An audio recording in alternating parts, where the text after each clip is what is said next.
Welcome to our Wesley Bible class, and we're going to be going over chapters 18 and hopefully a little bit of 19 this morning. We're going to kind of blast through this. There's a lot of it that's tedious, and I want to basically give you a gist of what's going on in these chapters. A little bit of a precursor. The last chapters that we went over, chapter 17 especially, had to do with the revolt of the Levites. That did not go well. So now what we're having is kind of a reiteration of what the duties of the Levites are, what the duties of the priest are, compensation levels and things like that.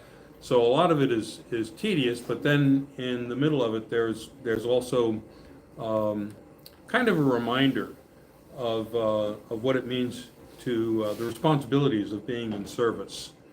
Okay, so chapter 18.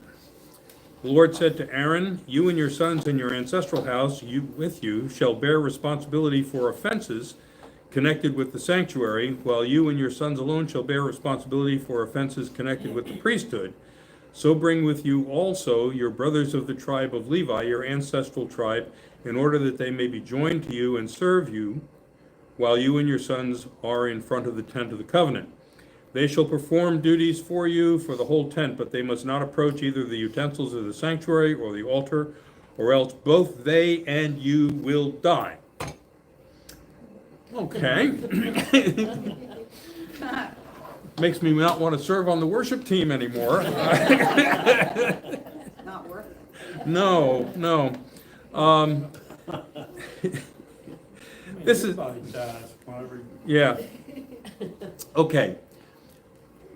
This brought back some terrible memories for me.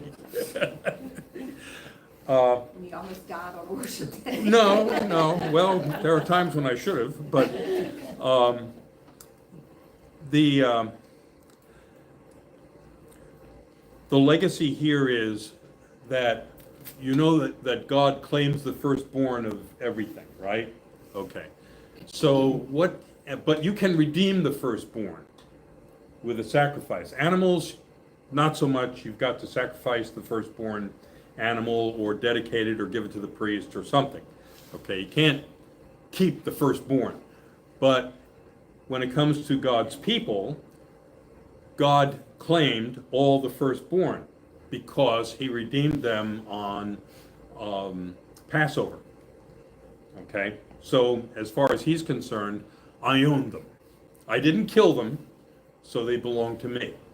Okay, so instead of sacrificing the firstborn in every tribe, the rationale was that God claimed the Levites in lieu of the firstborn.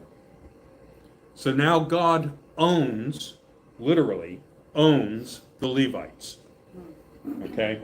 And they're dedicated to doing all the service work in the temple and the tent of meeting. Okay. They're also the elite guard. So if anybody messes up, it's up to the Levites to enforce religious law, usually lethally. Now what God has done is because he owns the Levites, he is giving the Levites to the Aaronite priests. So now the Aaronite priests own them. All right? With ownership comes responsibility. You've lost me. Okay. Whatever the Levites do, the priests are responsible for it because they own the Levites. So if the Levites mess up, it's not just on them, it's on the priests as well. What are the priests? The priests are the ones who offer the sacrifice. Well, I thought the priests were Levites. No, they're not Levites. They are the sons and generations of Aaron. Okay? So it's not a tribe, it's a family. But isn't that what they all are? Each one of the tribes are a family? Well, in a sense, yes. Yeah, they're all the descendants of one of the, yeah, sons of Israel. So, But anyway, the priests own the Levites, and they also own everything the Levites do. All right. This reminded this reminded me of an unfortunate episode in my life when I was on active duty. Here we go. Okay. But I was in charge of the security office in my duty station. And one of the things that the security office does is they transmit classified material to other intelligence organizations, okay? Well, depending on the level of classification, that dictates how you can send it, okay? Some of it has to be sent registered mail, some of it has to be wrapped a specific way, some of it can't be sent through the mail, some of it has to be done by courier, okay? All depends on the level of classification. And we were short a clerk, and I've been asking for a clerk for a long time. And the commander finally gave me somebody who was never a clerk. And so we had to completely train him on how to do this sort of thing, okay? So while this duty station was in Taiwan, and while we were there, we were training him. I had a sergeant who was competent, very competent, who could assist and was primarily responsible for the training, okay? So I was sent temporarily to Japan. And while I was gone, this guy sent stuff through the mail that should never have been sent through the mail. And it went all over the world, which was a huge embarrassment to the commander of our station, okay? I was held personally responsible for what that man did, even though he'd only been in the unit for a couple of weeks, and I was out of the country when he did it. Okay? So, but I was held personally responsible for everything that guy did, because I own him. In the military, if you're in charge of something, you are responsible for everything that anybody in your unit does. Totally.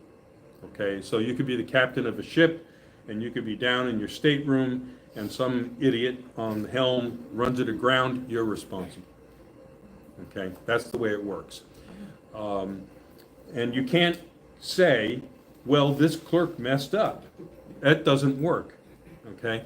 When I was going through officer candidate school, one of the things they really drilled into us hard was an honor code.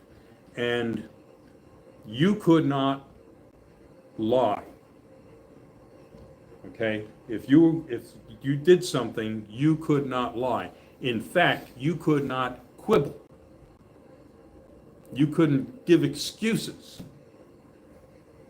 for what happened. It doesn't matter, you were responsible, okay? And you couldn't say, well, it was so-and-so over here, all right? I mean, I know Peggy's been in court a lot, okay? And if there was a huge mistake that the judge caught, could you say, my clerk didn't do it right? Fortunately, I never had to say that. That's But one person who did. Yes. The judge sent him back to his office to get proof, and of course, he had lied. Ooh. Yeah, that did not go well. And then he tried to blame it on somebody else, and he had killed it, and that did not go well. Mhm. But I think most of us, when we were kids, you got in trouble. But boy, if you lied about it, Yeah, you really got in trouble if you told a lie to your parents. yeah. Now, this is not a political statement, okay? But somebody in high office got caught with a lot of classified material in places where it should never have been, okay? And when the investigation was over, and this person, according to the investigation, had stolen classified material and stored it improperly in a compromised way, okay? He said, they asked him if he felt responsible for it. He said, the only thing I'm responsible for is that I should have watched my staff more closely. And coming from somebody like me, that guy doesn't belong in a place of responsibility. That's just, you just can't do that with classified material. I would have been sent to Leavenworth. I mean, I couldn't say to the judge, well, I should have kept closer watch on my staff when I've got stolen documents, It's just, Presidents do that, right, in the garage? every once in a while, you see that happening, yeah, but I'm just saying, okay, not necessarily one or the other, but I'm just saying, okay, I'm reconnecting again. Okay, here we go. Hopefully that was blanked out. Anyway, but that's what it is with the Levites and the priesthood. The Levites messed up to the point where it's a death penalty, then whatever priest was responsible for that Levite, they get killed too. Again, the punishment does not fit the crime, No, not even close. no, it doesn't. But remember, this is a God, the whole thing about the Pentateuch is they are trying to demonstrate the awesome power of holiness in this God. That you can't approach this God unless you are fully holy. You can't be unclean. You can't be out of office. A commoner can't just go into the tent of meeting or the Holy of Holies. These are death sentence kinds of things. And sometimes here, this is up to the priesthood to enforce it, okay? But at other times, God just kind of opens the earth and swallows you up, for presuming that you could do it. So that's what we saw in chapter 17. But you can't escape responsibility. You can't escape responsibility. If God puts you in charge of something, you can't escape responsibility for what you're in charge of. Yeah. This commentary says that the people were complaining of their difficulty and peril in drawing near to God. Yes, they were complaining because, and this It's is too much okay, this is, oh, yes, this is right. Okay, the argument that they were using was God chose these people, all of them, all the tribes, okay, said that you are a holy nation, okay? You are a priesthood to all the other nations. That was incorporated into being the chosen people. All right, so the people are saying, if we are a holy nation, and if we are a priesthood to everybody else, why can't we go into the temple? Why can't we go into the tent of meeting? Why can't we talk to God directly? Why can't God talk to us directly? If that's the case. The logic was there, okay, but the problem was that you had a divine, what's described here is a divine institution that was inviolable. And so you had that whole thing at the end of 17 with Aaron's rod sprouting as opposed to the other rods of all the other tribes sprouting, so that Aaron's rod was selected, and that was going to be in there by the Holy of Holies, and just to enforce the fact that commoners, even Levites, couldn't do what the priests were supposed to do. It's a story to reinforce the authority of the priesthood. That's what it's there for. Okay? Whether or not that is how it actually was, that's how the priestly editors wrote it. Okay? So just want you to understand that everybody has an agenda. Okay? Chapters 18 and 19 are all about this is the way it's going to be, and don't question it. Okay? So, see, it says, here he's talking about the Levites. They are attached to you in order to perform the duties of the tent of meeting. For all the services of the tent, no outsider shall approach you. You yourselves shall perform the duties of the sanctuary and the duties of the altar, so that wrath may never again come upon the Israelites. It is I who now take your brother Levites from among the Israelites. They are now yours as a gift, dedicated to the Lord, to perform the services of the tent of meeting. But you and your sons with you shall diligently perform your priestly duties in all that concerns the altar and the area behind the altar. I give you priesthood as a gift. Any outsider who approaches shall be put to death. all right? In our own tradition, in the United Methodist Church, the only people who are authorized to officiate at communion are ordained clergy or lay clergy who were appointed to that particular parish. We are one of the very few denominations of any sort, Protestant, certainly not Catholic, that allow lay people to officiate at communion. But it's under the stricture that they are appointed to that position in a local parish. They cannot offer communion outside of that parish. They can't perform any ministerial duties outside of that parish. Okay? But in the United Methodist Church, there is a provision for laity to actually officiate, not just distribute the elements of communion. We're weird on sacrament. We do things differently from virtually any other denomination.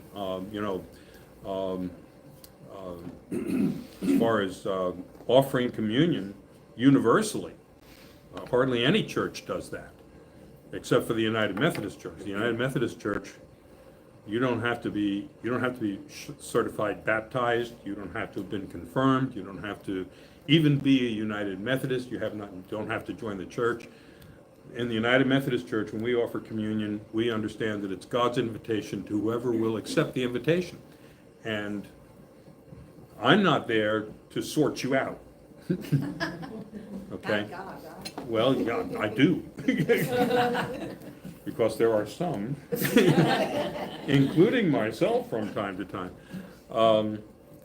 So, the idea is that we offer the sacrament to whoever, just like we offer, because forgiveness is an integral part of how we understand sacrament.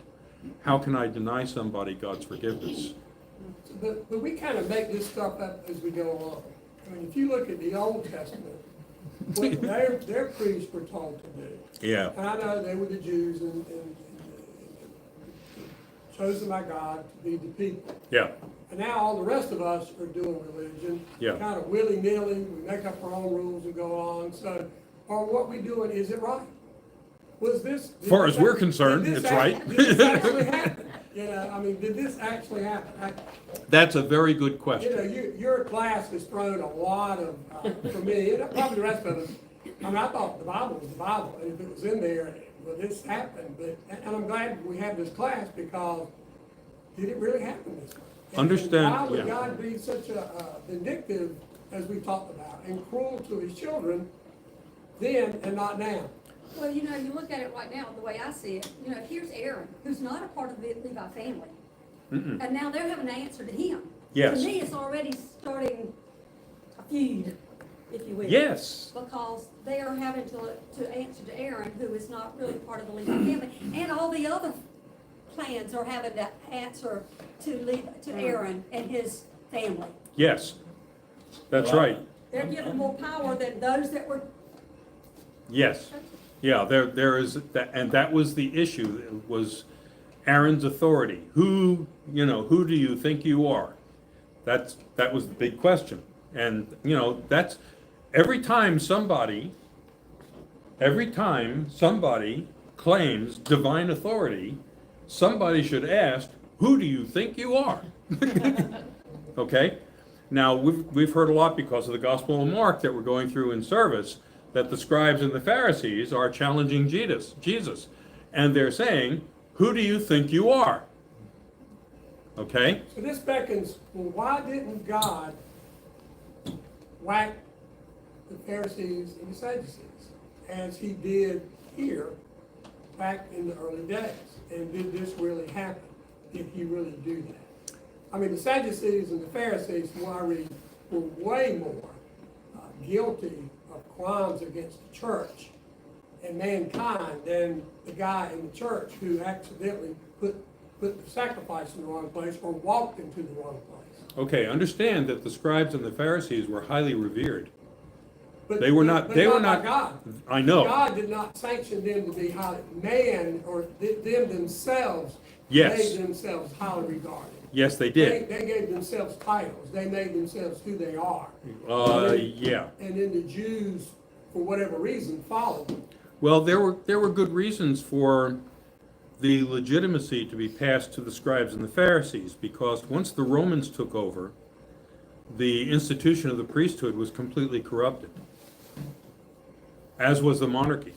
And the way I read it, the scribes and the Pharisees were trying to satisfy the Romans as much. No, To keep- No, the to priesthood keep was. them- Yeah, to keep them from closing the church down and coming down with a heavy hand. well, not the church, the Jewish people. Well, the Jewish people, that's right. Yeah. So they were, and just even Jesus, part of what you were. The scribe, yeah. They were afraid that Jesus was going to cause the Romans to come in and annihilate or take over or kill a lot of the Jews. Yes, because that happened. Yeah, so, That happened. There was a revolt against the Roman authority, and it was brutally suppressed. I mean, really brutally suppressed. And so they did not want that to happen again. And so anytime some guy off the wall comes along and claims to be a Messiah or something, this will get you in trouble. And so the people in Jesus' day looked at the scribes and the Pharisees as the guardians of both their culture and their lives, so that they didn't go too far to offend the Romans. Okay? So when you look at that, you understand that Jesus is being challenged by people who have a tremendous amount of legitimacy in their own culture. Okay? The people who did not have a lot of legitimacy were the priesthood. But Jesus' whole thing too was, is always to challenge authority, right? I mean, Yeah, no, not to challenge authority outright. Okay? Jesus did not challenge authority. Jesus challenged the interpretation of Scripture that as it was commonly understood, just like we're doing in this class. Okay? But that's what it was about. but I know when just doing Revelation, it was like, I got from that anytime somebody is too high in power, or that's a problem. Yes. Yeah, that's right. I mean, you remember, Yeah, if a person appears to be infallible, that's a problem. Okay? I think it's one of the issues Okay. that Roman Catholicism has to deal with, is that, as far if the Pope speaks ex cathedra, then that is the truth that supersedes Scripture and tradition and all the rest. And so there have been all kinds of gyrations in order to accommodate what a Pope says ex cathedra. Okay? Like for instance, Jesus did not have brothers and sisters. Jesus had maybe stepbrothers and stepsisters from a previous marriage from Joseph, or he had cousins, or something like that. But this Pope spoke ex cathedra that the Virgin Mary remained a perpetual virgin. So he couldn't have had brothers and sisters, even though they are referenced in the Bible as such. And there's no mistaking the words for, okay? But if a Pope speaks ex cathedra, then that's what's going to be. We don't have, in the United Methodist tradition, we don't have anything like a Pope. Even we don't have anything like a Pope in the Methodist tradition, okay? What we have is a college of bishops, but the college of bishops do not set doctrine for the church. The doctrine that was set by John Wesley and Philip Otterbein when the two denominations joined, Evangelical United Brethren and the Methodist movements, different Methodist churches, came together to the United Methodist Church. So both doctrines are intact in our discipline, and they are historic documents that cannot be altered or modified. As long as you claim to be United Methodist, those doctrines are inviolable. So everything else is what we come up with as we go along, okay? Why did you say that the Romans corrupted the priesthood? Oh, because they assigned who the priest was going to be. You couldn't be the high priest without the Romans endorsing you. Okay, you couldn't be the king unless the Romans endorsed you. Herod was a Roman puppet. And that's how you could see how Jesus was so against anything, I mean, because it was corrupt, I mean, he knew that, or, and it's today, I mean, that's the way Yes. the world is. Right, and once the Romans start appointing who's in charge, it's going to be corrupt. Okay, because that's how it is. That's just an integral part of their society. Not that necessarily that culture needed much help in doing it.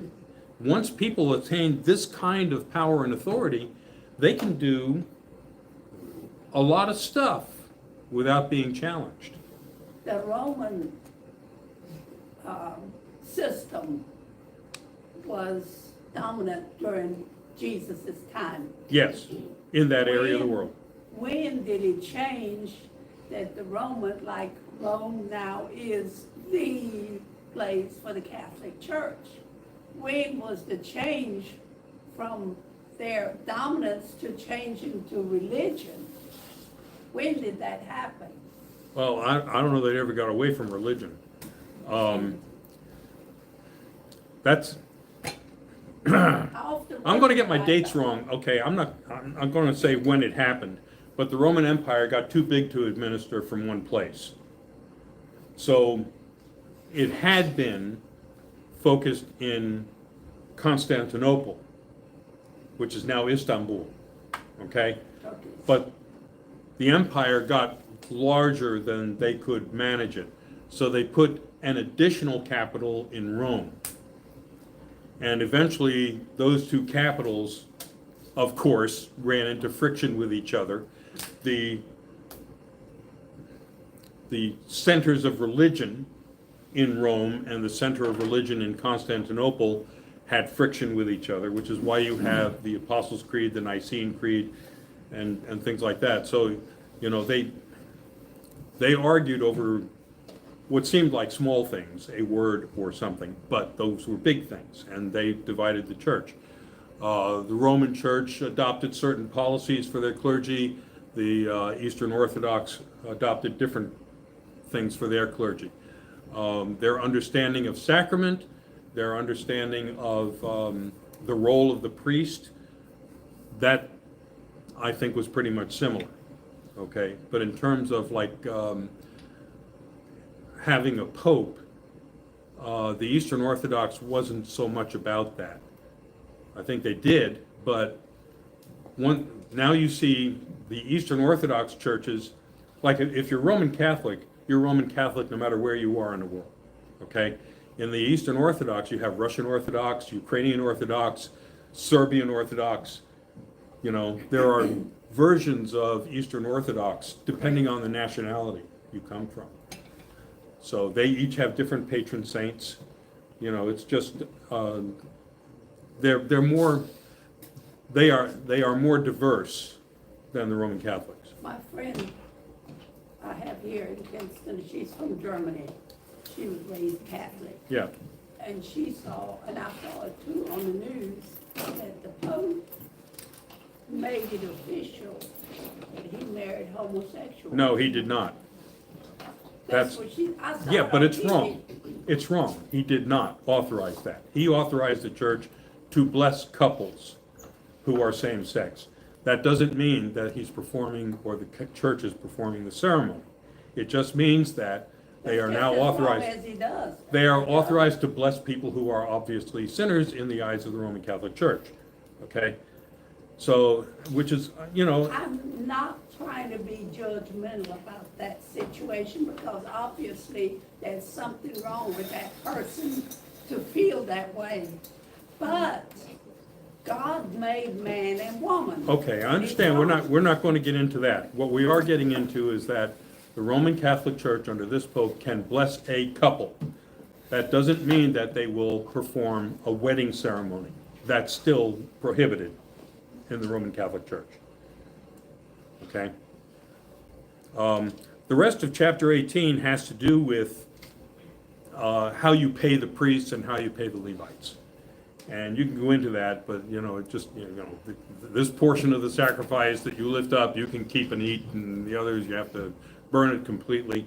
With chapter 19, it's going to be kind of interesting. It's a very short chapter. We'll get into it next week. But it has to do with rites of purification. And it's called the ceremony of the red heifer.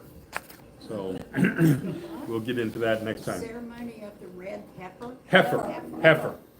Yeah, heifer. Okay. Yeah, yes. So, that's true. Okay, although I don't know.